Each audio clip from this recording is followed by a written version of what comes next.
नमस्ते everybody and thank you for joining me today. सब स्वस्थ रहें, सब सुखी रहें, ये दुआ हमेशा बनी रहती है अपने परिजनों को, अपने फैमिली मेंबर्स को, बंधुओं को भी हमारी तरफ से कि सब सुखी रहें। हम आज तृतीय मुंडक प्रथम खंड के दूसरे मंत्र पे बात करेंगे। पिछले हफ्ते हमने दो टॉक्स जो हैं 2 घंटे इस पे बात कर ली है, पहले मंत्र पे, द्वा सुपर्णा वाले मंत्र पे। अब ये याद रखना पड़ेगा कि इस खंड में जो बाकी के मंत्र हैं और जो बाकी के विषय पर चर्चा है, उसकी रेफरेंस वो पहला मंत्र ही है। वो जो पहला ऋग्वेद वाला मंत्र यूज किया है यांगिरा ऋषि ने, द्वा सुपर्णा सयुजा सुखाया वाला, उसी मंत्र के बेसिस के ऊपर बाकी के मंत्रों और विषयों पर वो बात करेंगे। सो उस मंत्र को अपने बैक ऑफ योर हेड पे हमेशा रखिएगा कि वो हमारे को ध्यान रखना पड़ेगा, उसके बाद बाकी मंत्र हम समझेंगे। तो आइए मंत्र नंबर 2 को मेरे साथ पढ़ लीजिए।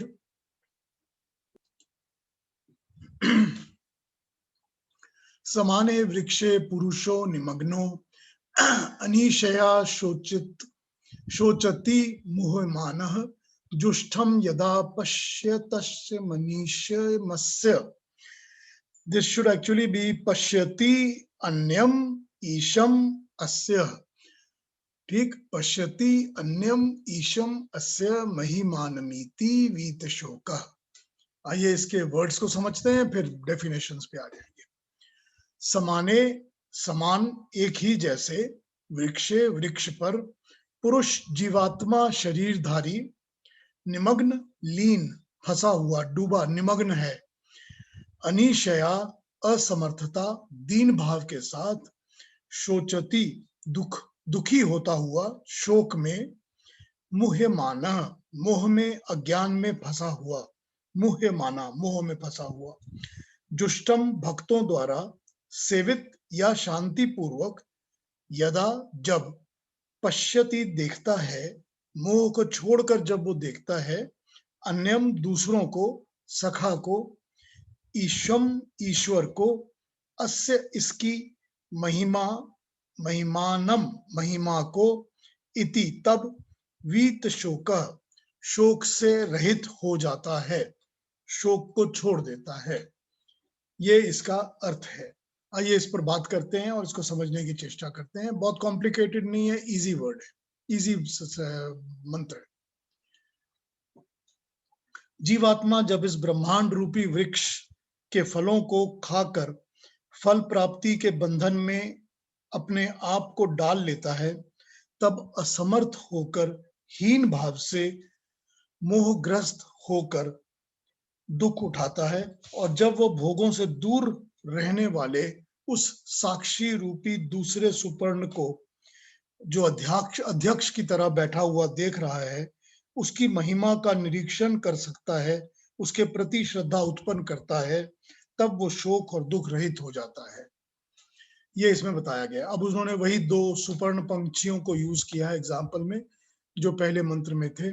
एक था वो जो परमात्मा है, जो कि दृष्टा भी है, अध्यक्ष भी है, और दूसरा जीवात्मा है जो कि फलों का भोग कर रहा है। दोनों एक ही वृक्ष पे बैठे हैं। पिछले मंत्र को एक्सप्लेन करते हुए इस मंत्र में कहा है कि जीवात्मा फल खाने में, चखने में मग्न हो जाता है, और अपनी दुर्बलता के कारण, अनकंट्रोल्ड मोह के कारण भोग का पाने वाला बन जाता है, भोगों का पाने वाला, और दुख और शोक को पाता है अपनी ही लिमिटेशंस के कारण, because of his own limitations. यहाँ पर एक मंत्र में शब्द आया है अनीश। हम कई बार आजकल लोगों को देखते हैं कि लोग अपना नाम रखते हैं अनीश, लोगों का नाम रखा जाता है अनीश। यह शब्द है निमग्नो अनीशया। तो इस अनीश शब्द को समझते हैं एक मिनट। इसकी ट्रांसलेशंस जो मिलती हैं अनीश शब्द की, वो मिलती हैं limited vision, limited potency, limited suzerainty, शक्तिहीनता, निर्बलता, ये मिलते हैं इसके वर्ड के मतलब। अब कोई अपने बच्चों का नाम अनीश क्यों रखेगा और कैसे रखेगा, ये मुझको समझ में नहीं आता कि ऐसा नाम क्यों रखा जाता है, just because it's probably sounding little good और न्यू और व्हाटएवर, आई डोंट। खैर, इस वक्त का इस सब शब्द का ये मतलब है। ये जो मंत्र है ना, यहाँ पर जो हमने पढ़ा है, ये श्वेताश्वतर उपनिषद में भी आया है, 4थे अध्याय में 7वें मंत्र के रूप में, उसमें भी इसको कोट किया गया है। यहाँ एक इंडिकेशन और सजेशन ये भी दी जाती है कि जब ये मोह में लिप्त जीवात्मा दूसरे भक्तों को, उन योगियों को देखता है जो कि ईश्वर की सेवा में लगे हुए हैं, जब यह देखता है कि वो उसकी महिमा में युक्त हैं और मेरी तरह वृक्ष के फल को भोग में ही नहीं उलझे हुए, यानी कि अब वो ऐसे और पंछियों की बात कर रहे हैं जो कि शायद और पेड़ पर बहुत सारे होंगे, मगर वो मेरी तरह से भोगों में लिप्त और युक्त नहीं है, वो परमात्मा के साथ लगे हुए हैं, उसकी सेवा में लगे हुए हैं, और वो इस भोग, वृक्ष के भोग से हटकर ईश्वर की महिमा का आश्रय ले रहे हैं, तो वो दुखों से और शोक से छूट गए हैं। तो जब ये जीवात्मा इस चीज को देखता है, तब उसके दिमाग में ये बात आती है कि जब वो भोगों से, दुखों से, कष्टों से छूट गए हैं, तो मैं भी छूट सकता हूँ, मेरे को भी ये छूटने का उपाय मिल सकता है। ये एक सजेशन इस मंत्र में भी दी गई है। तो वो दूसरा सुपर्ण जो कि अनइन्वॉल्व्ड तो बैठा ही है, केवल जीवात्मा का ध्यान जो है वो उसकी ओर नहीं जा रहा। इसलिए नहीं जा रहा क्योंकि जीवात्मा उस फल को भोगने में, खाने में व्यस्त है, उसी का मजा लेकर, उसका स्वाद लेकर उसी में लिप्त हुआ है, उसी में मग्न हुआ है, निमग्ने और अनिशया। तो निमग्न होने के कारण जब वो उसमें मग्न हो जाता है, जुड़ जाता है, तब उसकी शक्तियां कम हो जाती हैं, हीन हो जाती हैं, लिमिटेड हो जाती हैं। अब क्योंकि लिमिटेड शक्ति हो जाती है, तो वो फिर वो हर चीज नहीं कर पाता जो उसे करनी चाहिए थी। वो वृक्ष में और उसके स्वादिष्ट भोग में इतना उलझा रहता है कि उसे दूसरा सुपर्ण यानी कि वो परमात्मा दिखता ही नहीं है, और उसको कुछ और सूझता भी नहीं है, क्योंकि उसकी सूझने की शक्ति लिमिटेड हो चुकी है।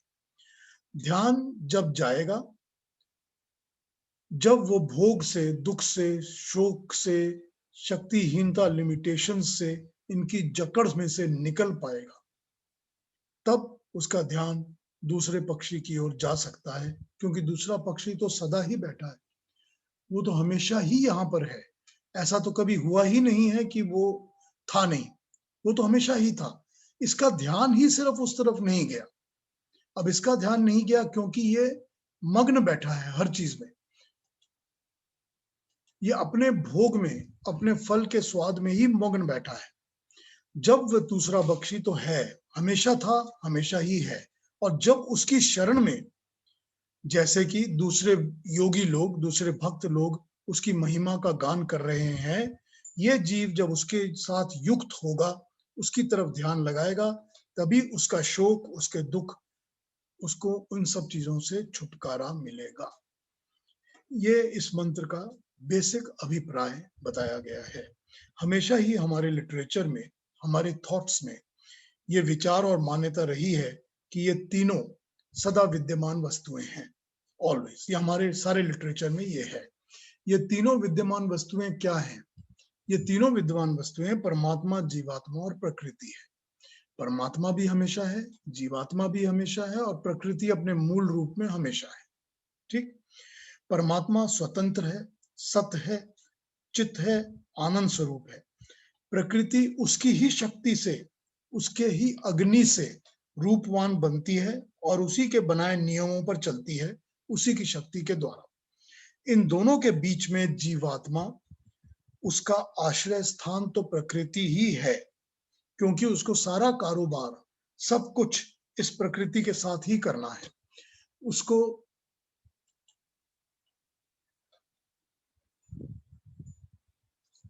शरीर तो उसको प्रकृति से ही मिलेगा, जीवात्मा को, और मन, बुद्धि, इंद्रियां, अन्न, ये सब कुछ भी उसको प्रकृति से ही मिलेगा।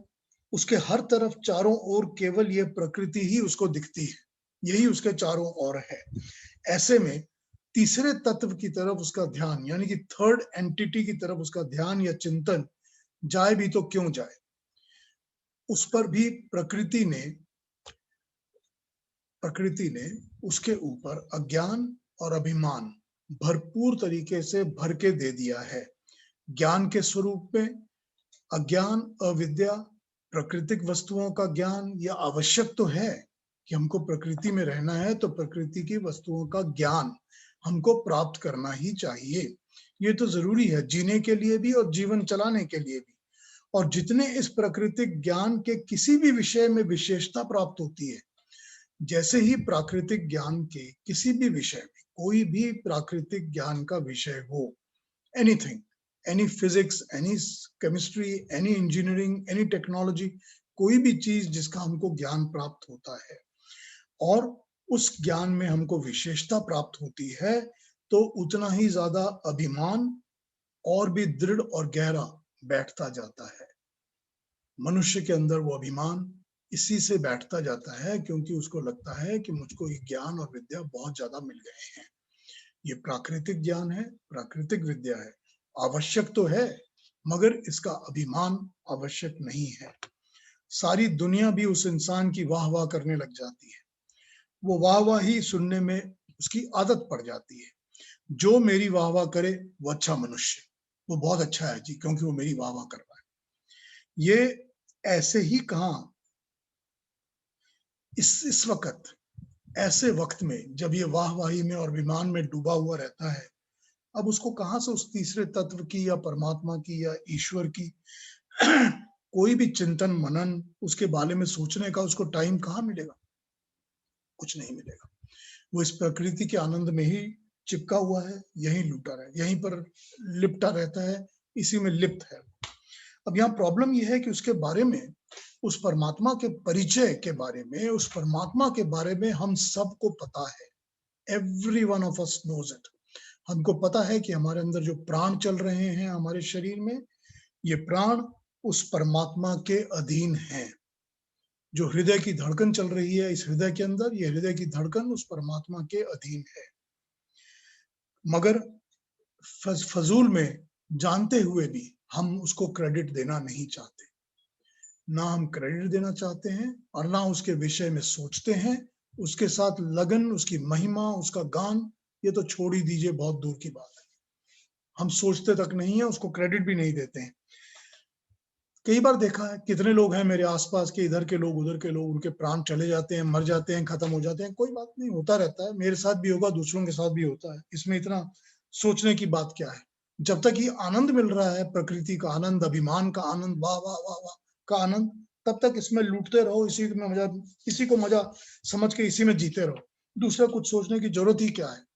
तब ऐसे में इस प्रकृति के जुड़ाव को, इस आनंद को, इस अभिमान को छोड़कर, कि प्रकृति के साथ जो स्वादिष्ट फल मैं भोग रहा हूं, यहाँ स्वादिष्ट वर्ड यूज किया है, मतलब ये है कि यहाँ पर स्वाद लेते लेते मनुष्य उस स्वाद में जुड़ जाता है, चिपक जाता है, वो उस स्वाद को छोड़ना नहीं चाहता। हर चीज का स्वाद, सिर्फ टंग का नहीं है, हर चीज का स्वाद, जिन जिन चीजों से मनुष्य जुड़ता है उन हर चीज का स्वाद, उनके साथ वो जुड़ जाता है। ऐसे में वो दूसरा जो पक्षी इस वृक्ष में, इस प्रकृति रूपी वृक्ष में, इस प्रकृति में छाया हुआ है, सारा काम कर रहा है, सारी शक्ति उसी की है, सारी महिमा उसी की है, उसी की अग्नि से, तेज से ये प्रकृति चल रही है, बनी हुई है।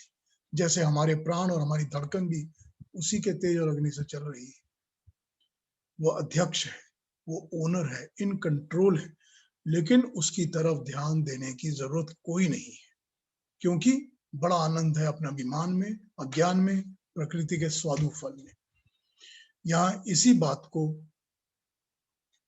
बताया गया है, और ये बताया गया है कि जैसे एक लेफ्ट साइड में जीवात्मा के प्रकृति होती है और राइट साइड में उसके परमात्मा होता है, बीच में जीवात्मा बैठा हुआ है।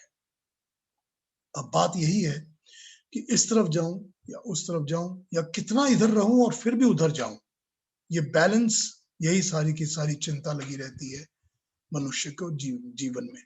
और किसी एक वस्तु को पूरी तरह से नकार नहीं सकता, पूरी तरह से अवॉइड भी नहीं कर सकता। प्रकृति को पूरी तरह नकार नहीं सकते, अवॉइड नहीं कर सकते, अन्न खाना ही है, शरीर को मेंटेन करना ही है, ये आवश्यक है। और परमात्मा को अवॉइड करते हैं तो क्या होता है? अज्ञान के अंधकार में डूबते चले जाते हैं, अभिमान ही अभिमान बच जाता है और कुछ नहीं रहता।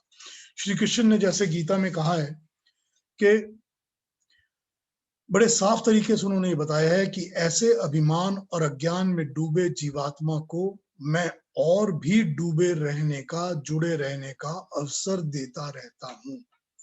और ज्यादा डूबो, और ज्यादा इसमें जकड़ो, और ज्यादा इसमें बैठे रहो। वो जितना इन चीजों में जकड़ पाएगा उतना ही उसका ज्ञान और अभिमान उसके लिए कर्म बनके, कर्म फल के रूप में दुख ही दुख बन जाएगा और उसको नीचे से नीचे से नीचे की योनियों में जन्म देता रहेगा। यही कहा ना गीता में, हमने अपने इस बारे में बात की थी। This is exactly what he says. एकदम प्रैक्टिकल, सीधी, क्रूड वे में इस बात को वो रख देते हैं भगवान कृष्ण, बिल्कुल सीधे तरीके से।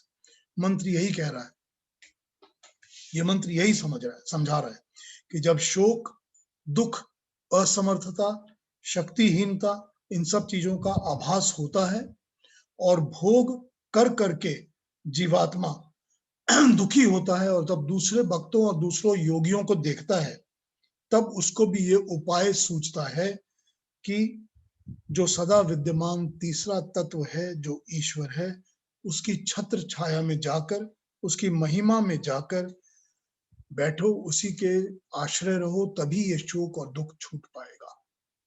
ये इस मंत्र का बेसिक मतलब है। आइए अब तीसरे मंत्र को भी देख लेते हैं, अगले मंत्र को, मंत्र नंबर 3 को।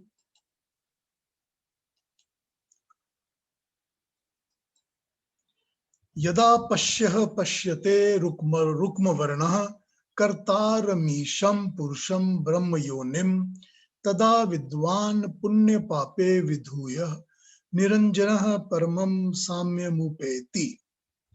ठीक है जी, बड़ा सिंपल है इसका अर्थ। किसी को भी संस्कृत आती होगी तो बड़ी इजीली समझ सकते हैं इसको। आइए इसका अन्वय कर लेते हैं, फिर उसके बाद अर्थ पे चलते हैं। यदा, जब, पश्य देखने वाला जीवात्मा, पश्यते देखता है, रुक्म वर्णम प्रकाशमान ज्योति स्वरूप, कर्तारम कर्ता को, रचना करने वाले अध्यक्ष को, ईशम ईश्वर स्वामी, पुरुषम प्रकृति रूपी पुरी का स्वामी, इस जो जो प्रकृति रूपी जो शरीर है इसका स्वामी पुरुषम, उसको देखता है। ब्रह्म योनिम, उस सारी सृष्टि और सृष्टि के ज्ञान को जन्म देने वाले को, उपदेष्टा को, आदि गुरु को, सभी ब्रह्म के अधिकार या कारण को या उनके आधार को, वेदों के उत्पादक को, ये सब चीजें ब्रह्म योनिम से ले सकते हैं। तदा, तब, विद्वान ज्ञानी जन, ब्रह्म ज्ञानी, पुण्य पापे, पुण्य और पाप को, विधूय झटक कर, हटाकर, निरंजन निर्दोष, निष्कलंक, शुद्ध, परमम परम, साम्यम समता के, शांत स्वभाव के, उपेति प्राप्त हो जाते हैं। आइए इसका अर्थ समझते हैं और फिर इस पे डिस्कशन पे आते हैं। जब जीवात्मा भी दृष्टा बनकर, जैसे वो दूसरा सुपर्ण, दूसरा पंछी दृष्टा बन के बैठा है, जब जीवात्मा भी दृष्टा बनकर, केवल देखने वाला बनकर उस दूसरे सुपर्ण को, परमात्मा को देख लेता है, उसकी इस बृहद विशाल विश्व रूपी रचना को देख लेता है, तब ये जीवात्मा भी विद्वान होकर, पाप पुण्य को छोड़कर, शोक मोह दुख द्वेष राग से अलग होकर, निर्लेप होकर परम समता को प्राप्त कर लेता है। परम समता, इक्विलिब्रियम, किसके साथ? उस दूसरे सुपर्ण के साथ, परमात्मा के साथ, उस अध्यक्ष के साथ, उस इन कंट्रोल अथॉरिटी के साथ समता को प्राप्त कर लेता है। इस मंत्र को मैं जब रेफरेंसेस देख रहा था तो स्वामी सत्यप्रकाश सरस्वती ने बड़े अच्छे अच्छे शब्दों में इसको इंग्लिश में बड़े प्यारे तरीके से समझाया है। एक बार उसको सुन लीजिए, बड़ा अच्छा लगेगा। When the seer, जीवात्मा, sees the creator of brilliance, and realizes the Brahma as a cosmic person, the first cause of all existence. First cause of all existence. क्या शब्द यूज हुआ था यहाँ पर? ब्रह्म योनिम, Brahma Yonim, first cause of all existence. He is then categorized as really wise, Vidwan. He is then categorized as really Vidwan, and he becomes free from the pair of punya and pap, good and evil, and reaches the highest oneness where he is free from all strains and passions. He becomes Niranjana, which is free from strains and passions and gets into the oneness with वो समता, वही परमात्मा के साथ। बड़ी अच्छी definition है, बड़ी अच्छी एक्सप्लेनेशन है यहाँ स्वामी जी की। आइए आगे बात करें, कुछ फाइनल पॉइंट्स को समझ लेते हैं इस मंत्र की, कि जब जीवात्मा अपने भोग से, स्वादु फल के खाने से मन को और बुद्धि को हटा लेता है और उसका ध्यान उस दूसरे सुपर्ण पर, दूसरे पंछी पर, जो सदा ही इस वृक्ष पर विराजमान है, बैठा हुआ है, जो दृष्टा है, सीयर है, अध्यक्ष है, इन कंट्रोल अथॉरिटी है, सभी कुछ का पालन पोषण क्रिएशन वो कर रहा है, मगर वो भोग नहीं करता, वो भोग में लिप्त नहीं है। जब उसकी तरफ इसका ध्यान जाता है, उसकी ओर ध्यान जाता है, तो पहली रियलाइजेशन होती है उस रुक्म वर्ण, प्रकाशमान, प्रकाश देने वाले, ज्योति देने वाले, संसार को ज्योति का दान देने वाले, प्रकृति रूपी स्थान में बैठे उस प्रकाशमान रुक्म वर्ण, जो कि ज्ञान देता है, जो हमको तमसो मां ज्योतिर्गमय, तमस से दूर हटाकर हमको प्रकाश का, ज्योति का ज्ञान देता है, रुक्म वर्ण। जब उसकी ओर ध्यान जाता है कि वो भी इस प्रकृति के ही पूर्व में बैठा हुआ है, वो भी इस प्रकृति के शरीर में ही बैठा है, जैसे मैं बैठा हूं, वो भी यहाँ विराजमान है, तब उसकी ब्रह्म योनिम की तरफ उसका ध्यान जाता है। ये ब्रह्म योनिम क्या है? आइए इसको एक मिनट समझते हैं, फिर आगे बढ़ते हैं। बड़ा इंटरेस्टिंग शब्द है ये। स्वामी सत्य प्रकाश जी ने अभी, जैसे मैंने अभी यहाँ पर कहा ना, उन्होंने कहा है first cause of all existence, first cause of all existence. योनिम, योनि का मतलब होता है उत्पत्ति स्थान। योनि जाति भी होती है, रूप शेप फॉर्म भी होती है, जिससे जन्म लिया जाए वो भी होती है, लेकिन है तो उत्पत्ति स्थान योनि। तो first cause of all existence, हर एक एग्जिस्टेंस का जो फर्स्ट कॉज है वो परमात्मा है। अब शुरू में ही इस द्वासुपर्णा के मंत्र में, और शुरू से ही इस मुंडक उपनिषद में, जो ऋषि अंगिरा हैं वो ब्रह्म को तीन ब्रह्म के रूप में बता रहे हैं ना, तीन ब्रह्म, कि तीन ब्रह्म यहाँ पर हैं। उन्होंने यहाँ पर इस लेवल पे इसको शुरू कर दिया था। उपनिषद के शुरू में ही अंगिरा ऋषि ने बताया था, और इस द्वासुपर्णा के मंत्र में, जो कि ऋग्वेद का मंत्र है, इसमें भी तीन ब्रह्म के कॉन्सेप्ट को क्लियर किया गया है। ब्रह्म वो जो सदा विद्यमान रहता है, अनादि अनंत है और विस्तार करने वाला है। तो प्रकृति जो सदा मूल रूप में अनादि और अनंत विद्यमान रहती ही है, और जैसे ही रचना कार्य आरंभ होता है तो विस्तार करना आरंभ करती है।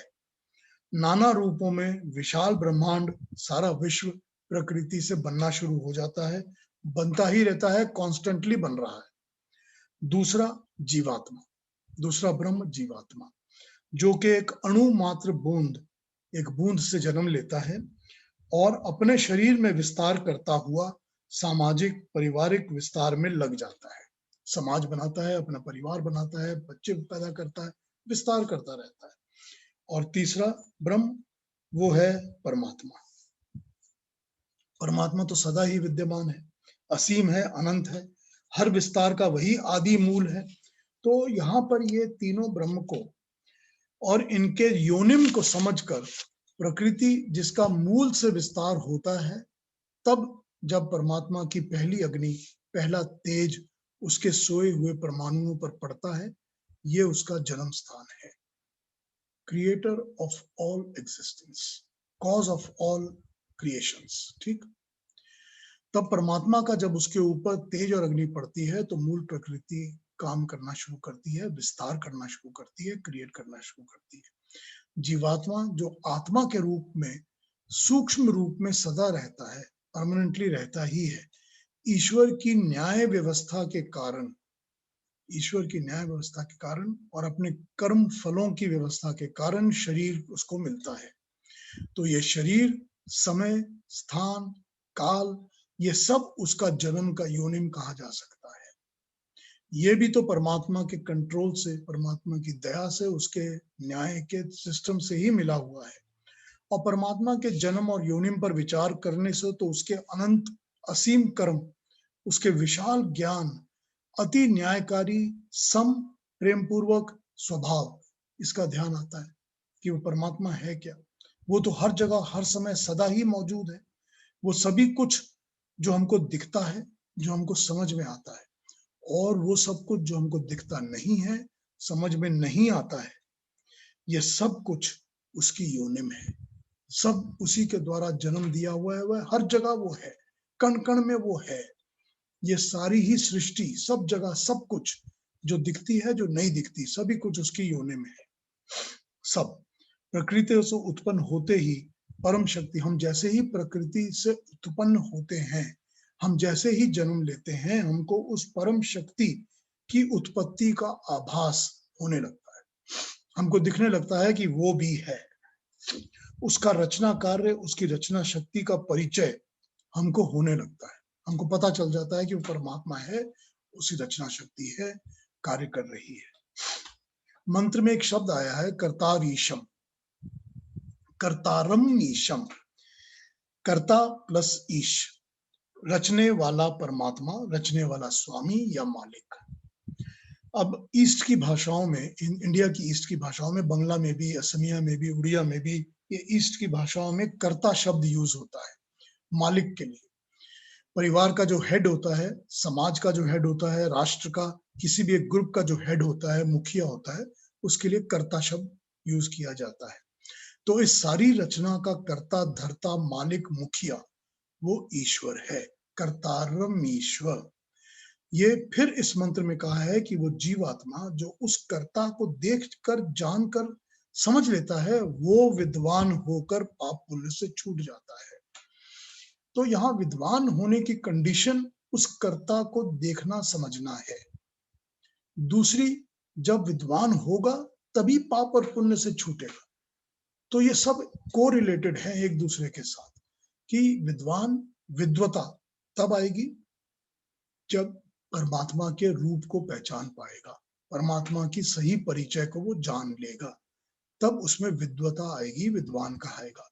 जब विद्वान बनेगा तभी पाप और पुण्य से छूट पाएगा, तभी निर्लेप होकर समता को, इक्विलिब्रियम को पा सकेगा और निरंजन हो जाएगा।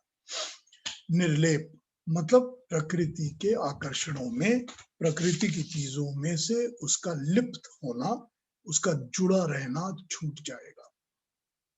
वो निर्लेप, उसके अंदर ये लेप नहीं लगा रहेगा, सांसारिक भोगों में लिप्त नहीं होगा, प्राकृतिक आकर्षणों से मुक्त होगा, किसी भी प्रकार के अज्ञान की चादर अपने ऊपर नहीं पड़ी होगी उसके। भोगों से, मोह से, लोभ से, अज्ञान से, अभिमान से मुक्त हो जाएगा। ये हुआ निर्लेप। और होने से निरंजन हो जाएगा। तो ये निरंजन, अंजन कहते हैं काजल को, अंजन आंखों को कहते हैं, काजल को भी कहते हैं, ठीक है ना। तो काजल जब बिना किसी दाग के, बिना किसी कालख के, कालिख, दाग, बिना किसी दोष और अवगुण के होगा तो वो निरंजन होगा। अब ये बताते बताते ये गाना याद आ गया मुझको, जो कि बड़ा फेमस गाना था, हो गई मैली मोरी चुनरिया, कोरे बदन सी गोरी चुनरिया, कोरी चुनरिया आत्मा मेरी, मैल है माया जाल। वही बात है, ये सारा माया, मोह, ममता, ये सब कुछ, ये सब कर्मों के अंजन हैं।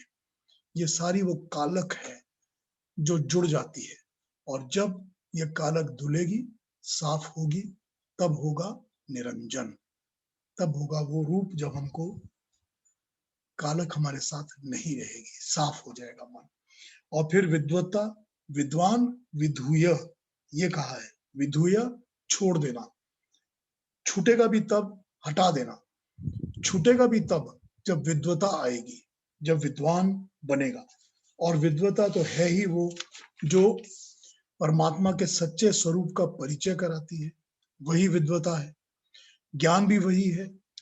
विद्वान तो बनेगा ही जब जबकि वो दूसरे सुपर्ण को, उस परमात्मा को, उसकी अध्यक्षता को, उसके कर्ता भाव को, उसके निर्लेप निरंजन रुक्म वर्ण रूप को देख पाएगा, उसका परिचय पाएगा, उसका अनुसरण कर पाएगा, उस जैसा बन पाएगा।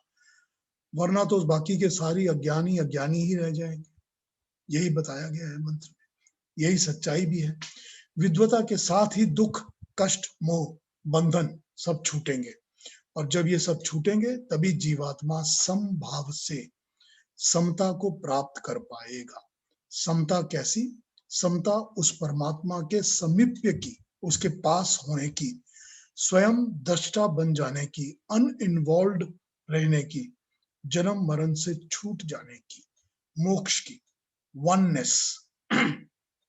जैसा स्वामी सत्यप्रकाश ने कहा, oneness, reach the highest oneness where he is free from all strains and passions. Oneness with निर्लेप, निरंजन and रुक्म वर्णा। ये वननेस, ये इस मंत्र की डेफिनेशन बताई गई है। चौथे मंत्र पे बात करें आज। अगर बहुत ज्यादा प्रश्न ना हो तो फिर फोर्थ पे आ जाते हैं, उसको भी डील कर लेते हैं, उसके बाद फिर ओपन कर लेंगे क्वेश्चंस के लिए। पीयूष, मेरे को जरा वो तीसरा मंत्र दोबारा से समझना है, if you have the time. ये जो अभी बताया तीसरा, हाँ तो अभी बता, इक्विलिब्रियम वाला, that is the one I want to understand. अच्छा पूरा मंत्र फिर बताऊं? If you have the time, थोड़ा बहुत उसके बारे में फिर से बता दो। अच्छा ठीक है, कर लेते हैं एक बार फिर से, एक बार फिर इसको पढ़ लेते हैं तो समझ में आ जाएगा। चलिए ठीक है, थैंक यू। तो ये तीसरा मंत्र ये कहता है, यदा पश्यः पश्यते रुक्म वर्णः कर्तारमीशम पुरुषम ब्रह्म योनिम।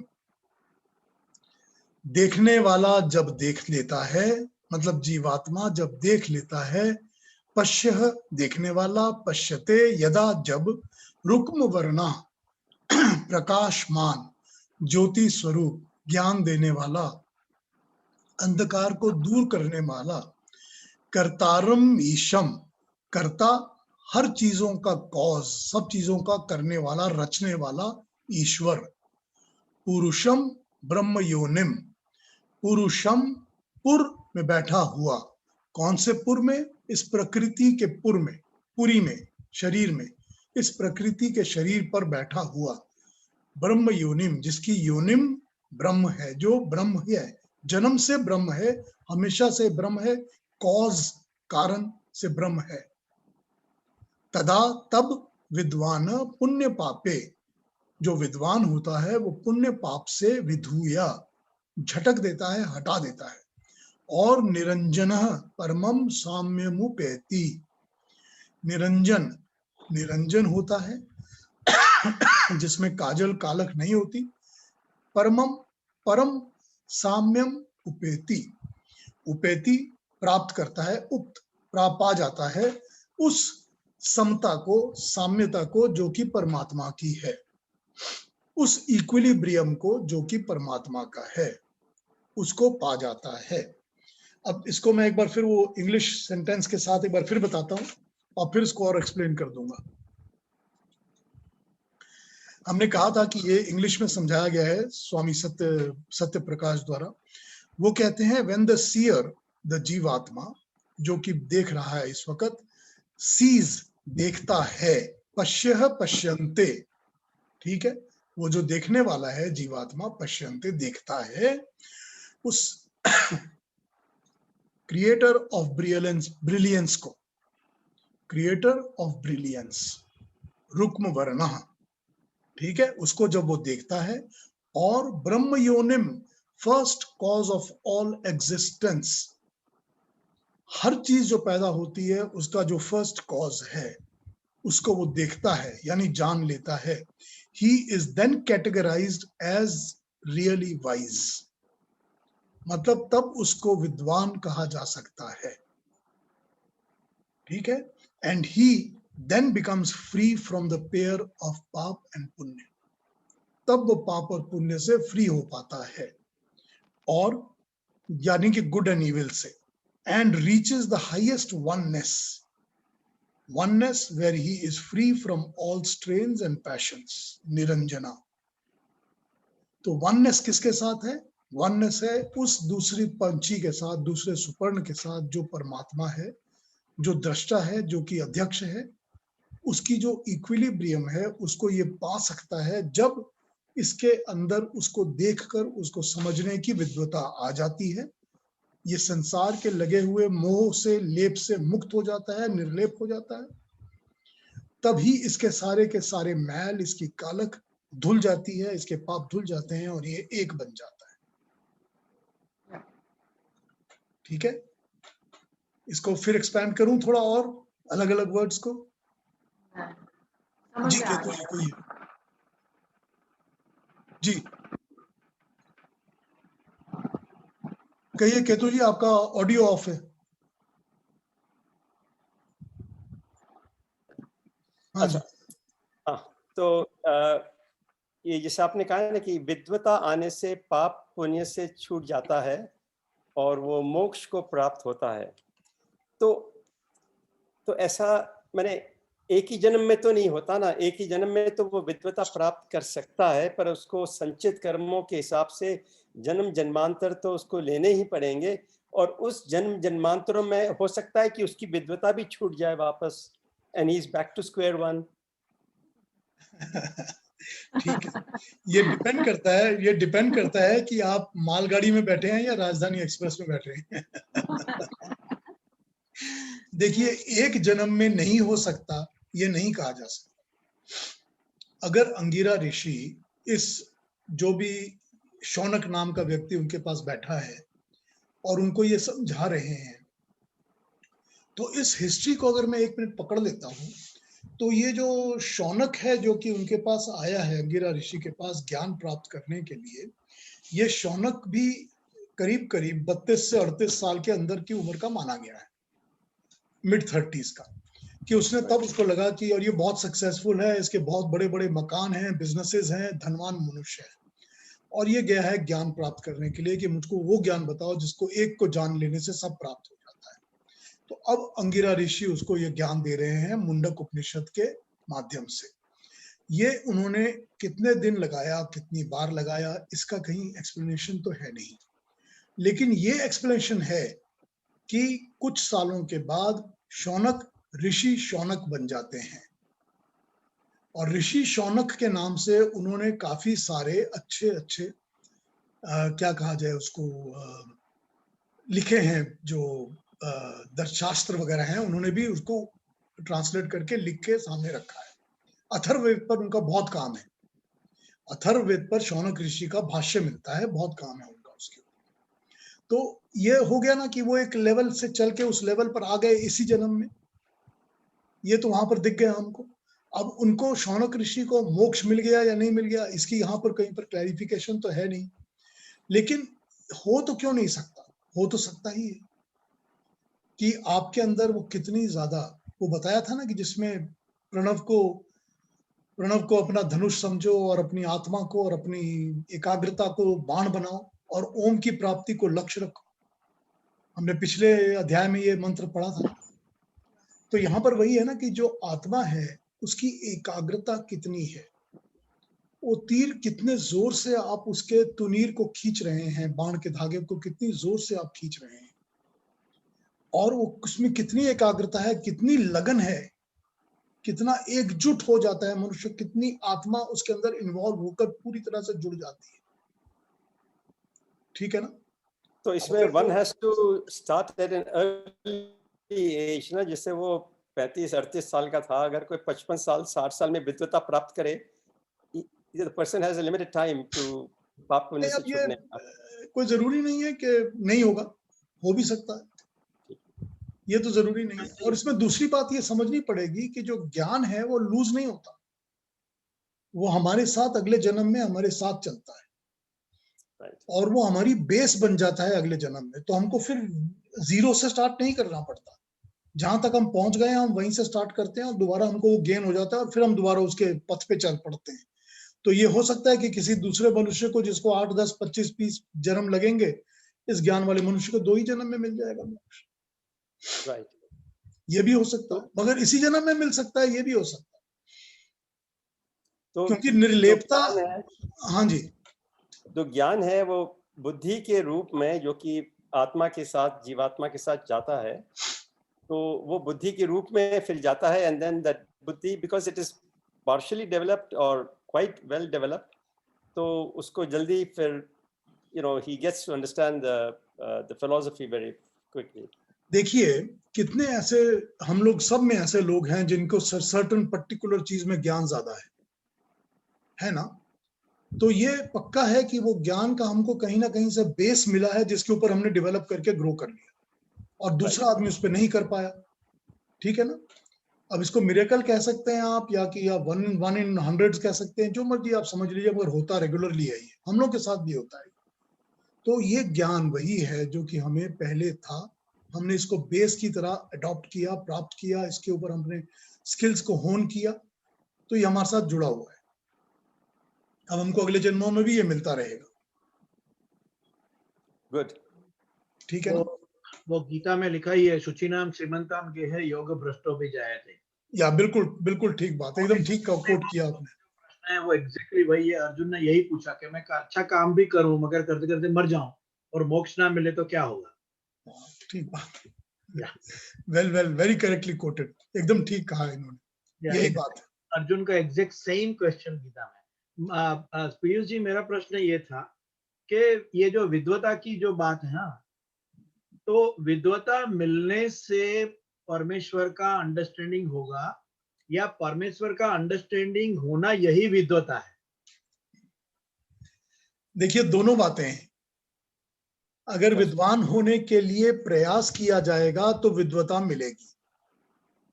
ठीक, कैसे कहा उन्होंने कहा कि कौन से ज्ञान को प्राप्त करना है, कि भाई हमको मेडिकल साइंस को प्राप्त के ज्ञान को प्राप्त करके डॉक्टर बनना है, तो मेडिकल साइंस के ज्ञान को प्राप्त करने की चेष्टा होगी, उसकी तरफ लगन होगी, वो पढ़ाई होगी, वो काम किया जाएगा, तब मेडिकल साइंस मिलेगा और हम डॉक्टर बनेंगे। तो परमात्मा के ज्ञान को प्राप्त करने के लिए, परमात्मा के ज्ञान को ही विद्वान बनने का प्रयास करने के लिए, पहले विद्वान बनने के डेफिनेशंस को समझकर उस ओर चेष्टा करनी पड़ेगी, अग्रसर होना पड़ेगा, तब विद्वता मिलेगी, तब डॉक्टर की डिग्री मिलेगी। तो ये वही बात हुई, ये दोनों चीजें हैं कि भाई डिग्री तो तब मिलेगी जब पूरा हो जाएगा, लेकिन प्रयास तो उसकी तरफ करना पड़ेगा, तो विद्वान होगा तभी उस तरफ जाएगा। जिसकी लगन होगी, जिसकी इच्छा होगी, वही उस तरफ जाके प्रयास करेगा, परीक्षाएं देगा, सफल होगा, अपने काम में लगन में लगा रहेगा।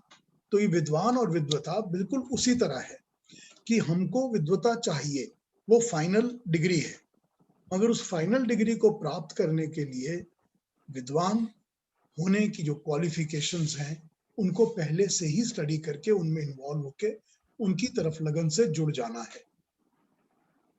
Does it answer you? Yeah, it did. हाँ, तो यही है ना, यही बात है विद्वान और विद्वता के बीच में। मेरा एक प्रश्न था, वो लास्ट टाइम का क्या उसके हिसाब से था, वो अभी तक मुझे वो क्लैरिटी नहीं हुई। वो वृक्ष में आत्मा नहीं होता वहां इस पर बहुत ज्यादा चर्चा पीछे से भी होती रही है, हम लोग जब नहीं थे इस प्लेटफॉर्म पर, मेरे मैसेजेस में बहुत कुछ आया है। हाँ, तो देखिए ये बहुत ज्यादा जो कीटक वगैरह है, जैसे कॉकरोचेस है या अर्थवर्म है, वो कौन से इसमें आएंगे?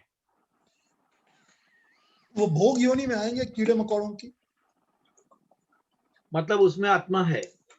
हाँ, हर एक में आत्मा है। देखिए मैं इसको इस तरह डिफाइन करना चाहता हूँ, अगर आप लोग चाहेंगे ना तो मैं इसके ऊपर पूरा एक डेफिनेटिव एक्सप्लेनेटरी सेशन कर लूंगा। वो बहुत बढ़िया है, क्योंकि क्या है कि ये है ना, ये एक डाइवर्जन है। वो जो हम लोग किसी एक जीव को हिंसा करके उससे जीते हैं, या उसकी कौन सी लेवल ऑफ चैतन्य है उसकी वजह से हम लोग, क्योंकि जीना तो पड़ेगा, खाना तो पड़ेगा ही। वृक्ष खाओ या कोई लोग फिर वो एनिमल्स खाते हैं, मगर कहने का मतलब जीने के लिए कंजम्पशन की जरूरत है। और वो एक वो जो आत्मा वाला जो केस है ना, वो प्राण, आत्मा और ईश्वर वाला जो आपने समझाया था, आपने बहुत अच्छा समझाया। मगर वो उसमें भी जो एनिमल्स में भी बहुत सारे हैं, जैसे कीटक हैं, पानी में रहने वाले मछली वगैरह जैसे हैं, पक्षी हैं जो अंडे रखते हैं, तो उसके बारे में थोड़ा ज्यादा डिटेल में होता तो अच्छा है। देखिए, इनमें सब में आत्मा है, जैसी आत्मा मेरे और आप में है, उस सब में है। अब इसके लिए करना ये पड़ेगा, मैं ऐसा करता हूं कि कल मैं इस पर बात करूंगा, ठीक है? कल मैं इस पर डिटेल में बात करूंगा, आत्मा पर और आत्मा के स्वरूप पर। इसमें यह समझना पड़ेगा, देखिए, हम जब एक शब्द यूज करते हैं संस्कृत भाषा के अंदर या स्पेशली वैदिक संस्कृत लैंग्वेज के अंदर, तो एक शब्द के मल्टीपल लेवल्स के ऊपर मल्टीपल मीनिंग्स होते हैं। एप्लीकेशन पे डिपेंड करता है और शब्दों के दूसरे तरीके से भी उसको रिप्रेजेंट करने से भी समझ में आता है कि इसका अलग अलग मतलब है। हम जब प्राण कहते हैं तो प्राण ये सांस तो होती है, जो हम सांस ले रहे हैं ये प्राण है। लेकिन हम जब ये कहते हैं कि प्रकृति के अंदर जो प्राण है, तब प्रकृति कोई सांस ले रही है ये तो नहीं कहा जा सकता। पोइटिकली कह सकते हैं द ब्रीदिंग नेचर और mother nature that is breathing, लेकिन प्रकृति उस तरह से सांस नहीं ले रही जिस तरह से मैं और आप ले रहे हैं। तो ये प्राण क्या हुआ? अब ये दो डेफिनेशंस सांस की हमको मिल गई या प्राण की हमको मिल गई। फिर हम जब प्राण कहते हैं कि हमारे शरीर के अंदर 5 मुख्य प्राण हैं, 5 उप प्राण हैं, यानी कि 10 प्राण हैं। अब ये प्राण 10 में डिवाइड हो गए। फिर हम कहते हैं कि जो जितना भी मातरिश्वा इस द्यू में और इस श्लोक में है, मातरिश्वा वो वाली वायु जो प्राण वायु को कैरी करती है, वो 49 टाइप्स ऑफ मातरिश्वा बताई गई हैं, वो 49 टाइप्स ऑफ प्राणों को कैरी करती हैं। तो अब हमारे पास 1 से 2, 2 से 10 और 10 से 49 प्राण और हो गए। अब आप प्राणों को समझिए। तो प्राणों को समझने के लिए हम इस तरह की क्लासिफिकेशंस, टाइट क्लासिफिकेशंस हम लोग नहीं कर सकते। आप इसके लिए ब्रेथ या ब्रीदिंग का वर्ड यूज करके फुल स्टॉप नहीं लगा सकते, ये पॉसिबल नहीं है। इसी तरह से हमारे शास्त्रों में आत्मा शब्द का व्यवहार हुआ है। मैं इस आत्मा और ये प्राण, इनकी कॉम्बिनेशंस और इनके फल स्वरूप जो घटता है उसके बारे में इन डिटेल कल फिर बात करूंगा। ये 3-4 उपनिषदों में इसके ऊपर बात की गई है। कठोपनिषद में इसको बड़ी क्लियरली आत्मा को जंगम और स्थावर रूप में जन्म लेने वाला कहा गया है। ये जंगम और स्थावर क्या चीज है, ये भी मैं कल इस पे बात करूंगा कि कठोपनिषद इसको क्यों उठाता है। और फिर प्रश्न उपनिषद में, छांदोग्य में, बृहदारण्यक उपनिषदों में, सब में इस पर चर्चा की गई है। वो सब में चर्चा का लेवल और सब्जेक्ट क्या है, इस पर भी बात करूंगा। 2 मंत्रों में, एक ऋग्वेद में और एक अथर्ववेद में इसके ऊपर बात आई है। वो क्या कहते हैं, मैं उस पर भी बात करूंगा। कल आत्मा और आत्मा के स्वरूप क्या होते हैं, जैसे प्राण और प्राणों के स्वरूप मैंने बताया आपको अभी कि 49, 10, 2 अलग अलग बहुत सारे प्राणों के स्वरूप समझ में आते हैं। उसी तरह से आत्मा के भी स्वरूप हैं और वो स्वरूप समझ में आते हैं। तो ये आत्मा और आत्मा के स्वरूप कल इन पे बात करेंगे। कल इस पर भी बात करेंगे कि प्राणियों में, हम में, आप में, मनुष्य में जैसी आत्मा होती है और जीव जंतु में यानी कि जानवरों में, पक्षियों में, कीड़े मकोड़ों में कैसी आत्मा होती है। और फिर जब ये कहा जाता है कि पेड़ों में भी और प्लांट्स में भी आत्मा होती है, तो इन सारी अलग अलग लेवल्स पर कल मैं इस पर एक्सप्लेन करूंगा। पिछले 1 हफ्ते से मैं ये चिंतन कर रहा हूँ, पिछले 3-4 दिन से मैं चिंतन कर रहा हूँ, क्योंकि इसके बारे में कुछ चैट्स मेरे पास आती रही हैं, but I will talk about it tomorrow. तो कल मुझको ज्वाइन करिए। कल मैं चौथे मंत्र को पिक, हमने तीसरा किया, चौथे मंत्र को पिक नहीं करूंगा जब तक हम इस आत्मा वाले और ये क्लैरिफिकेशन पर हम नहीं बात कर लेते। थोड़ा सा डीप और कॉम्प्लेक्स है। मैं उसको बिल्कुल सतही लेवल पर टच करके छोड़ देना चाहता था जब मैंने लास्ट टाइम बात की थी, ताकि बड़ी सिंपल और प्लेन तरीके से समझ आ जाए। लेकिन आप लोग डीप जाना चाहते हैं, मुझे बहुत आनंद मिलता है ये सोचकर, बड़ी अच्छी बात है। कल इन डेप्थ बात करेंगे, थोड़ी सी डीप है, थोड़ी समझने की जरूरत पड़ेगी आप लोगों को। और अंडरस्टैंडिंग की लेवल्स की जरूरत पड़ेगी। ये समझ के चलिए कि कोई भी डेफिनेटिव वन सिंगल डेफिनेशन हमारे यहाँ इन शब्दों की नहीं होती। ये वैसे नहीं चलते जैसे इंग्लिश लैंग्वेज चलती है कि आपने ये कहा तो उसका यही मतलब है। ये यहाँ पर नहीं होता। यहाँ पर मल्टीपल मीनिंग होते हैं, अलग अलग एप्लीकेशंस होती हैं, अलग अलग रेफरेंसेस होते हैं, क्योंकि संस्कृत और स्पेशली वैदिक संस्कृत इसी किस्म की भाषा है, क्योंकि वो हर भाषा को जन्म देती है, तो हर पॉसिबिलिटी उसके अंदर समावित रहती है, उसी के अंदर रहती है। सो उन पॉसिबिलिटीज को जितना मैं समझा पाऊंगा और जितना हम समझ पाएंगे कल इस विषय पे हम लोग बात करेंगे। अब आज कुछ और पूछना हो तो पूछ लीजिए, नहीं तो कल इसको पकड़ते हैं। थैंक यू जी। पीयूष जी हमारे बीच में आज छाया जी उपस्थित हैं। छाया जी आई हैं आज हमारे बीच में, हमारी बहुत पुरानी मित्र हैं। और नमस्ते छाया जी। नमस्ते। और नमस्ते। मैं थैंक यू फॉर ज्वाइनिंग। अच्छा लगा कि आप आए हैं। नमस्ते इंदिरा जी। नमस्ते Indira ji, thank you for joining. नमस्ते। नमस्ते। केतु मेरा भाई है। हाँ जी बिल्कुल बिल्कुल बिल्कुल। नमस्ते। आप रश्मि ना? हाँ जी नमस्ते। नमस्ते नमस्ते। बहुत देखिए, खुशी टाइम- हुई मिल देख के। टाइम पर ज्वाइन करिए। We start at 10 o'clock। बिल्कुल 10 o'clock ज्वाइन कर जाइए और बिल्कुल फॉरवर्ड फॉर जो चीज ना समझ में आए उसको पूछ लीजिए। जरूर क्वेश्चन पूछ लीजिए, जब समझ में ना आए तो प्रश्न पूछिए, ठीक है। हम अभी कल मुंडक तो बहुत सवाल उठेंगे। हम मुंडक उपनिषद पे बात कर रहे थे, वही चल रही है हमारी। उसके 2 चैप्टर्स हम खत्म कर चुके हैं। 3rd चैप्टर पर हम बात कर रहे हैं। 3rd चैप्टर के फर्स्ट पार्ट के हमने एक मंत्र को और आज 2 और 3 को किया है। इन पर हम कैरी ऑन कर रहे हैं। इसके बीच में ये आत्मा वाला विषय उठा है, कल इस पर बात होगी। प्रश्न उठेंगे, उनका भी जवाब दूंगा, पूरा डेफिनेशंस के साथ दूंगा।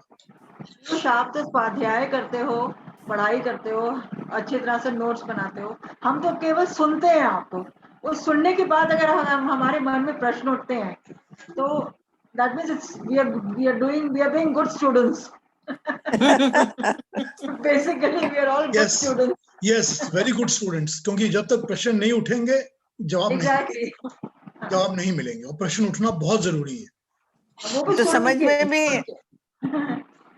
मन के अंदर भी क्लैरिफाई हो जाता है प्रश्न पूछने से।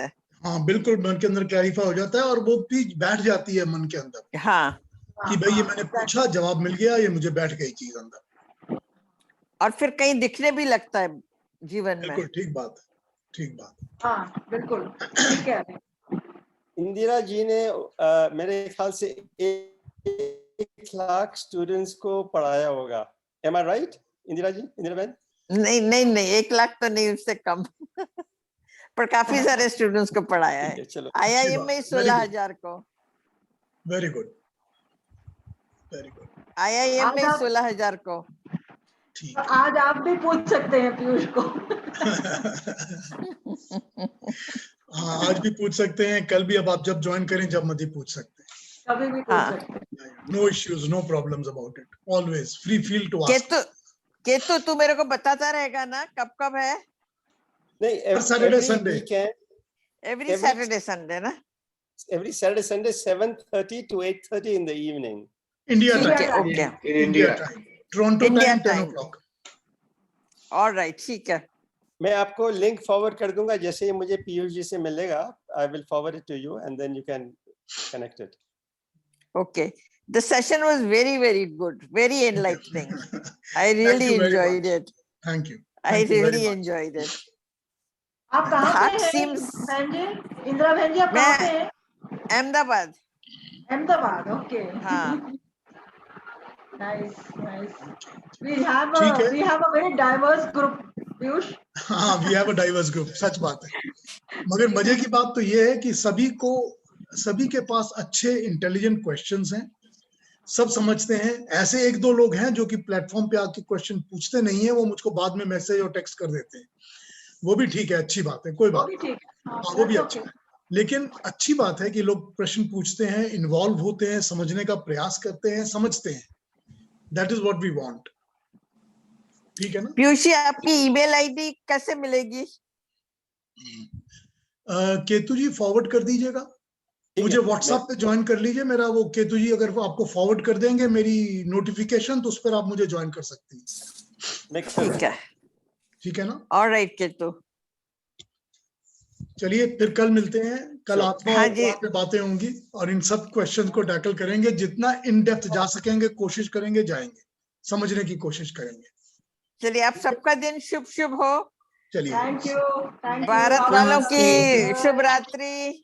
नमस्ते। हाँ, शुभ रात्रि। Thank you. भारतवासियों को शुभ रात्रि और आप लोग का दिन शुभ शुभ हो। शुभ दिवस। ज्योति चलिए, शुभ रात्रि। नमस्ते। शुभ रात्रि। आपका दिन अच्छा हो।